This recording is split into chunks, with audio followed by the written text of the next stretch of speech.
नमस्कार दोस्तों आज रामलला की स्थापना बहुत भव्य तरीके से अयोध्या में की गई। नवनिर्मित राम मंदिर में बहुत ही शानदार आयोजन हुआ। पूरी दुनिया ने इस आयोजन को जश्न को मनाया। भारत सहित तमाम देशों ने इसको बहुत ही भव्य तरीके से मनाया। जमकर आतिशबाजी की गई, शहरों में यात्राएं निकाली गई, राम धुन गाई गई, मंदिरों में भव्य आयोजन किए गए। दोस्तों इसी बीच में एक महत्वपूर्ण बात यह है कि राम मंदिर का जो निर्माण हुआ है उसमें थाईलैंड की मिट्टी भी लगी हुई है। जी हाँ, आप देखिए थाईलैंड यहाँ से कितनी दूर है, लेकिन थाईलैंड की मिट्टी लगने की जो महत्वपूर्ण वजह है वह वजह यह है कि भारत से करीब 3500 किलोमीटर दूर थाईलैंड, भारत से इसका ऐतिहासिक और धार्मिक और सांस्कृतिक रिश्ता रहा है। भारत की तरह थाईलैंड में भी एक अयोध्या शहर है। दरअसल इसका नाम है अयुथ्या। यह शहर भी भगवान राम की दास्तान बयान करता है। अयुथ्या साल 1350 में स्थापित हुआ। अयुथ्या शहर में जो किसी ज़माने में विशाल साम्राज्य की राजधानी हुआ करता था। जैसे अयोध्या सरयू नदी के किनारे बसा है, ठीक वैसे ही थाईलैंड की राजधानी बैंकॉक से 70 किलोमीटर दूरी पर बने अयुथ्या शहर 3 नदियों से घिरा हुआ है। अयोध्या और अयुथ्या के नाम समान होना कोई इत्तेफाक नहीं है। संस्कृत के शब्दों को थाई में ढालकर यहाँ नए नए नाम बनते आए हैं।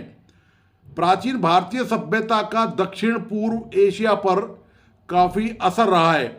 जब अयुथ्या की स्थापना हुई उस वक्त तक रामायण थाईलैंड तक पहुंच चुकी थी, जिसे यहाँ रामाकियन कहा जाता है। थाईलैंड में राजा को विष्णु का अवतार माना जाता था, इसलिए विभिन्न राजाओं को थाईलैंड का रामा प्रथम, रामा द्वितीय, रामा 10 आदि के नाम से जाना जाता है। संस्कृत, पाली सब भाषाओं का असर थाईलैंड में दिखता है।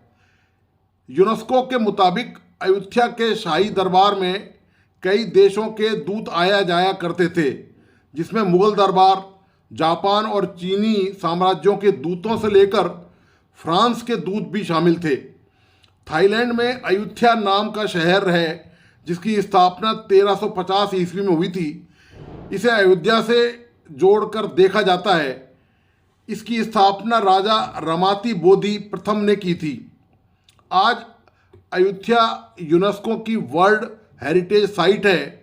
थाईलैंड यूं तो बौद्ध प्रभुत्व वाला देश है, लेकिन यहाँ के शाही परिवार ने हिंदू धर्म से जुड़ी कई रीतियों को अपनाया हुआ है।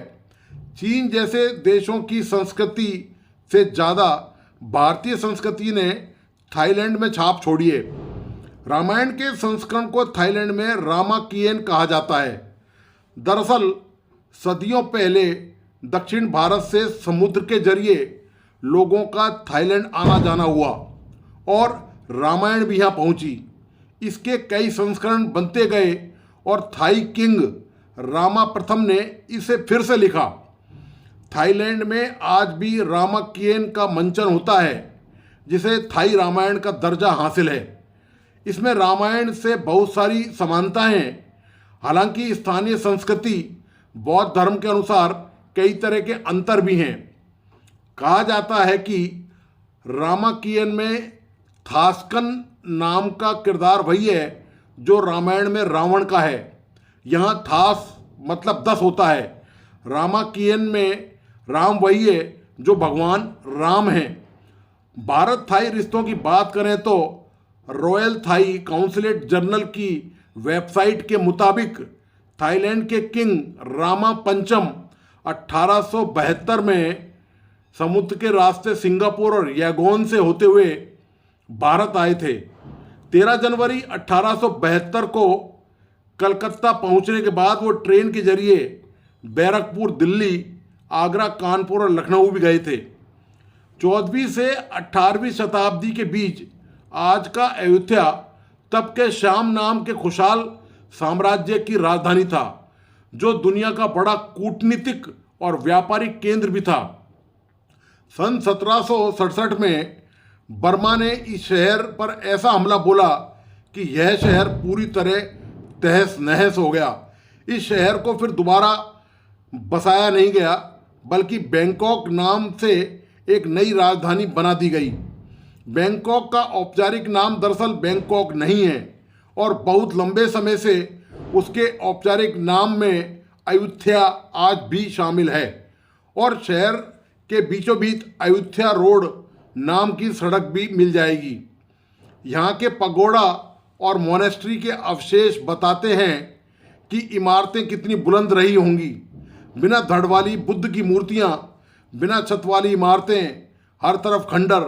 यहाँ खड़े होकर ऐसा आभास होता है मानो आक्रमण करने वाला अभी अभी एक बसे बसाए शहर को उजाड़ कर गया हो। दुनिया के सबसे बड़े रिक्लाइनिंग आराम की मुद्रा बुद्ध में से एक आपको यहाँ देखने को मिलेगा। यहाँ बुद्ध की कई विशाल प्रतिमाएं हैं, लेकिन इनमें से कईयों के सिर नहीं हैं। कहा जाता है कि जब शहर को नष्ट किया गया तो कई मूर्तियां भी नष्ट हो गई और लोगों ने कई मूर्तियों के सिर को तोड़कर यूरोप में बेच दिया। लेकिन एक मूर्ति ऐसी है जिसका सिर तो धड़ से अलग हो गया, लेकिन सदियों बाद भी वो धड़ पेड़ की जड़ों के बीच पूरी तरह जकड़ा हुआ है और विदेशी पर्यटकों के लिए एक मशहूर पर्यटन स्थल बन गया है। यहाँ की इमारतों में 17वीं और 18वीं सदी के भारत, चीन, जापान, यूरोप की कलात्मक शैली का मिश्रण मिल जाएगा और संस्कृति में भारत की छाप।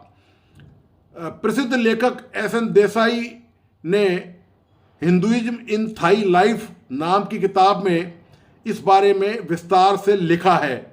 वो लिखते हैं कि थाईलैंड में अयोध्या शहर भगवान राम के असर का साक्षी है।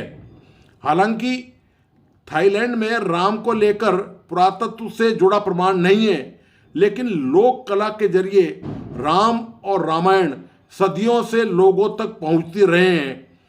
थाईलैंड में एक और शहर है लोपबुरी। मान्यता है कि भगवान राम के बेटे लव के नाम पर से इस शहर का नाम रखा गया। इस शहर में एक गली का नाम भी राम है।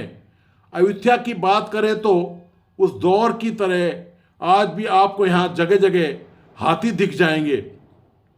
फर्क यह है कि सैनिकों की जगह अब इस पर कैमरों से लैस पर्यटक दिखाई देंगे आपको। तो दोस्तों, आपको ये जानकारी कैसी लगी? एक अयोध्या भारत में है और एक थाईलैंड में है।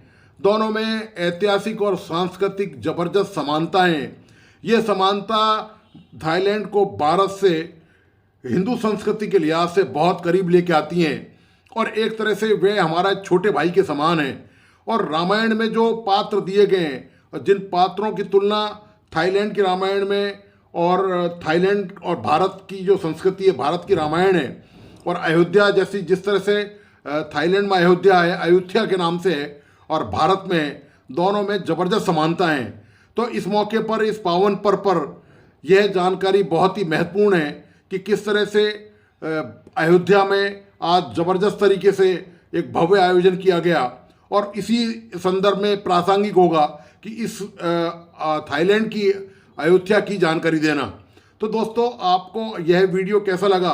प्लीज़ अपने दोस्तों को और परिजनों को इस वीडियो को ज़रूर शेयर करें। यह बहुत ही ऐतिहासिक और धार्मिक जानकारी है जो दो देशों के सांस्कृतिक संबंधों को न केवल परिभाषित करती है, बल्कि यह बताती है कि भारत की संस्कृति, खासतौर से रामायण की यदि बात करें तो पूरी दुनिया में, मलेशिया में, थाईलैंड में, सिंगापुर में आपको भारतीय संस्कृति देखने को मिल जाएगी। पड़ोसी मुल्क में तो खैर भारतीय संस्कृति हर कदम पर या हर किलोमीटर पर देखने को मिल जाती है। जिनमें नेपाल, श्रीलंका, बर्मा या पाकिस्तान की बात करें तो इनमें तो बहुतायत तौर पर आपको संस्कृति देखने को मिलेगी। लेकिन सबसे महत्वपूर्ण बात यह है कि थाईलैंड यहाँ से समुद्री रास्ते से हजारों किलोमीटर दूर होने के बावजूद भी भारतीय संस्कृति से बिल्कुल गुथा हुआ है, मिला हुआ है। तो दोस्तों, आपको ये वीडियो कैसी लगी? प्लीज़ अपने लाइक्स और कमेंट्स मुझ तक ज़रूर भेजें और इस वीडियो को लाइक, सब्सक्राइब और इस चैनल को लाइक, सब्सक्राइब करना ना भूलें। धन्यवाद, नमस्कार।